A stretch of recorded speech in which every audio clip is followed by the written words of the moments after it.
Hi everyone, my name is Djinee and you're watching One on One right here on Dope TV. That's what's up. Peace.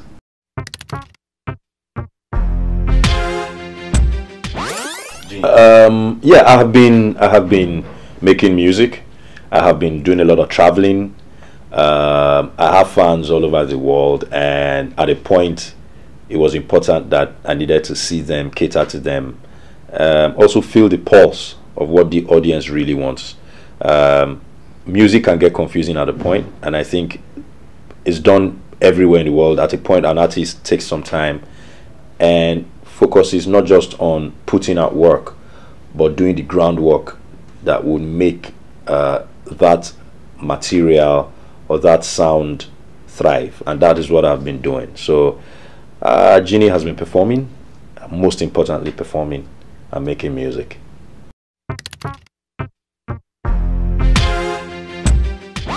I think first and foremost I've stayed true because from the get-go my music has always been true and real.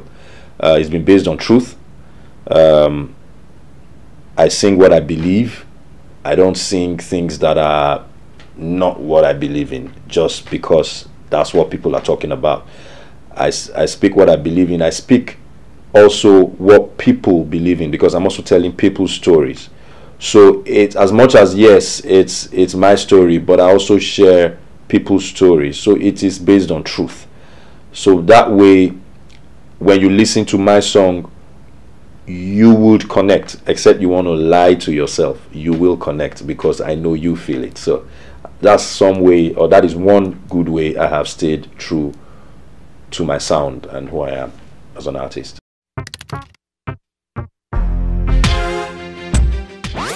I'll score the industry A+ in terms of content. And somebody might say, oh, well, Djinee, why A+ with the kind of music, you know, the club songs and all? People hang out. So if people want to sing about that, it is true to them. So I think it is I'll score the industry A+ as regards content. There is really no song without content. If you think about it literally and deeply, there is no song without content. Even a song without words is still content, because silence is content. It was content also, if I can use that word. Yes.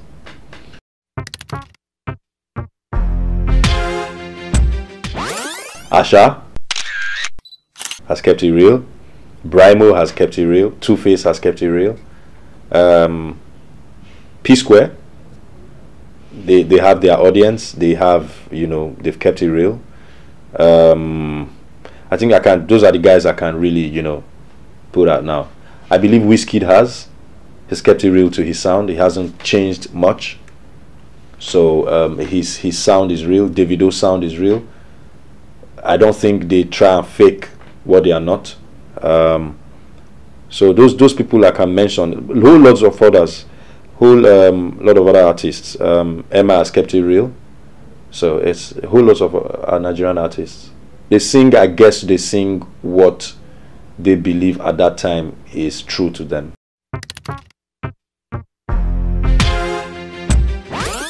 I think it takes a lot of balls, no pun intended, to shoot that kind of video. I won't, but doesn't mean I don't respect the art behind what he did. And I think Brymo is somebody I respect, and I think for creatives that video is top notch. For creatives, it's top notch. I don't know how the audience see it, but for those of us that work within the creative industry, that try to come up with stories and scenarios and all that, Brymo, you know, tipped on the edge. And that's art. Art is expression, and that's how he has chosen to express himself, and I respect that, and I think I give him thumbs up for that.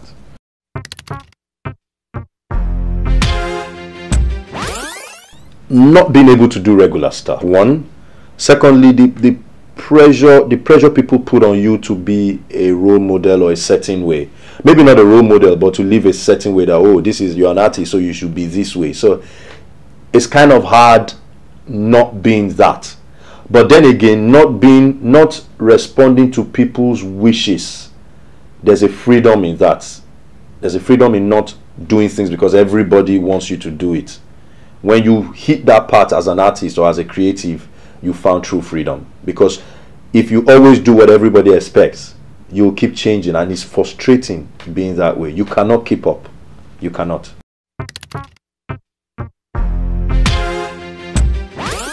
My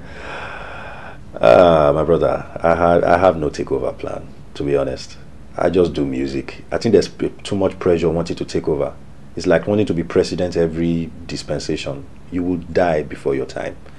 I think you just make music that's true to the heart, and then people that love it will love it. People that don't like it won't like it. Well, you just keep making music. That's my motto. I just keep doing me, doing music that is true. There's no takeover plan. You know what it is to take over every time? Imagine Buhari trying to take over every time.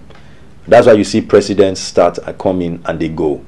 You have to go at some point and come back or whatever. I mean, it's not like you go, but just do what is you. If you're not the president anymore, you can still contribute to nation building. Just do you.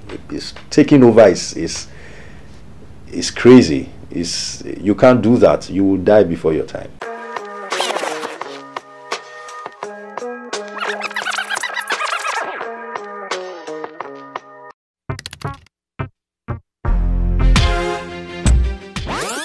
Maybe I haven't had that moment yet. Every moment happened and is gone. You know, I relive it, but I don't think I have that moment yet. Maybe when I win a Grammy or I win. But then even if I win that, there's always something more to conquer. So I look out to conquer more things. So I don't bask in past euphoria or bask in some certain euphoria that has happened in the past. So it's done, it's done.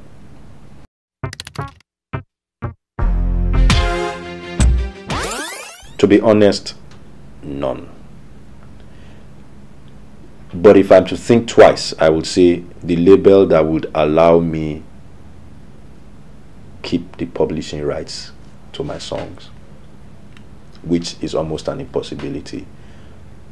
So in case for the audience that do not understand publishing rights, I want to own the rights to my song. Owning the rights is like, not owning the rights is like living in a house that you are not the owner of. Any day you can be told to move out. So I want to own the rights to my songs, because that way is the only way. I mean, I'm not married yet, I don't have kids, but when I have kids, those are the songs, is what they get from my songs. That is, you know, that's the estate. So when you hear Fela say Fela's estates, is his materials and what the materials has been able to bring for the family is a whole lot. So any record label that can give me my mechanical right, my publishing rights, which is an impossibility in most cases, then let's start talking. But for now, I don't think there's anyone that can give me that now. So, and I'm in my production company, so I'm good.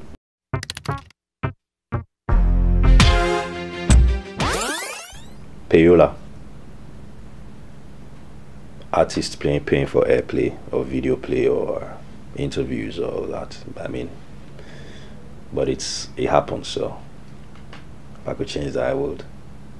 You know, and I mean, if you allow me, I'll add what do they call it? Piracy. Yes, piracy.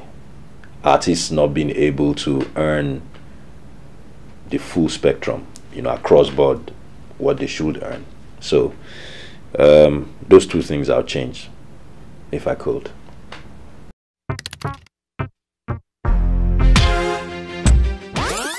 Career regrets, none. I think when I was getting into this industry, getting into the music, when I decided to do music at all, it was already a stupid decision. It was a crazy decision. It was a madman's decision. So I already figured that whatever happens, I take. You know, so it's not. I mean, make I speak more small pidgin. Nobody say I not go school. Nobody say I not fit do any other thing.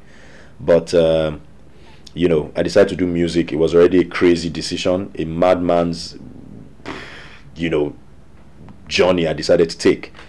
So no regrets at all, none whatsoever. In fact, if I didn't do this, I don't know what I'll be doing. So.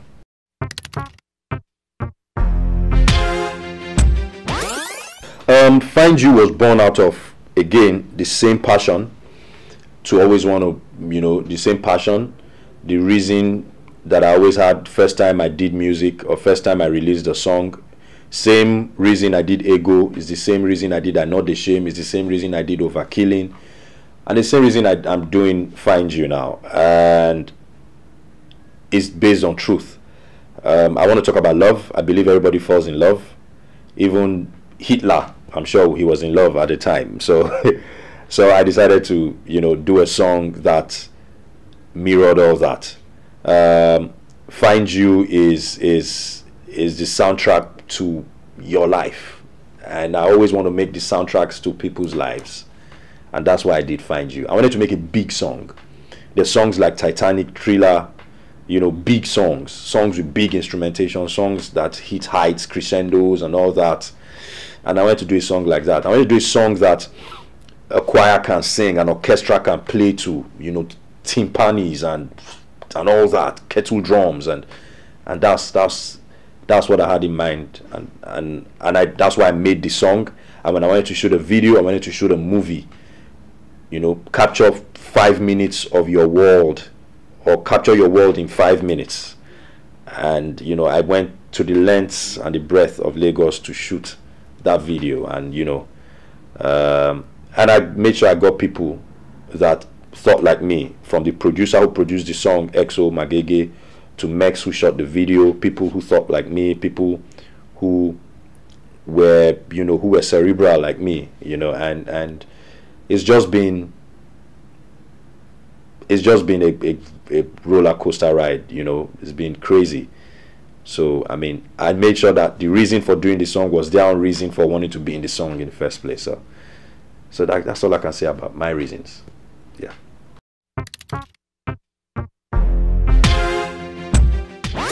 Definitely, collaborations will definitely come. I already did one, but on the production level with Johnny Drill. Johnny Drill produced a song for me already. Talking to Ed Isaacs, he's also working with me. These are guys that are not your pop artists per se. That's because I'm trying to create something magical, and I think these guys will bring it to light. Also, I mean, some of my dream collaborations, Two-Face. I think he's an awesome artist. I think he's a legend. I mean, I've looked up to him all through my career. You know, Asha will be a delight any day. So those are two people that I really, you know, I really have I lean towards in terms of creatively collaborating.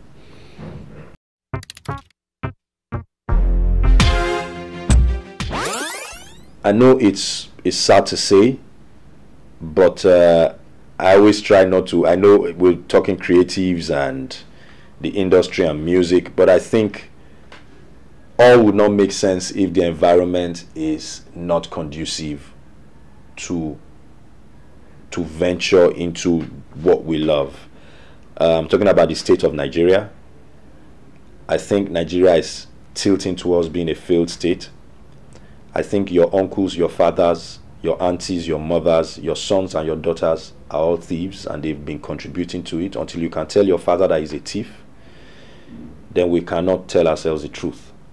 If you've seen this movie Blood and Oil, one of the takeout lines in that movie, in fact the major takeout line, was that every Nigerian is corrupt, from the MD to the security guard. We've all been a part of the corruption that is Nigeria, and until we change that mindset, it will be a vicious cycle. We'll get to a point that your money cannot help you. The healthcare is failed. It's a failed system. A friend of mine who just moved over to the States was doing dialysis in one of the major hospitals in Lagos, a private hospital, top-notch hospital. And he got to the state and found out that the water that was used to dialyze him, or whatever they were used, was contaminated. That's why he was always having crisis. So his money could not help him. Until we can do this, tell ourselves the truth, and change our environment, vote the right people in, partake in politics, we will be like my friend who almost died in Nigeria even with the money he had. The roads are not good. You can die any day in Nigeria. Anything can happen to you. So until we think not just of ourselves but our future, our unborn children, and and change the country, we'll be in this failed state. We all can be rich. We all can have money.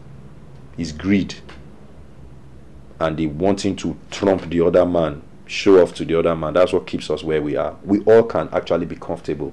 It happens everywhere in the world. It happens in Switzerland. It happens in countries like Canada. Why can't it happen here? So that's all I have to say. I hope I won't be arrested for this. Thank you.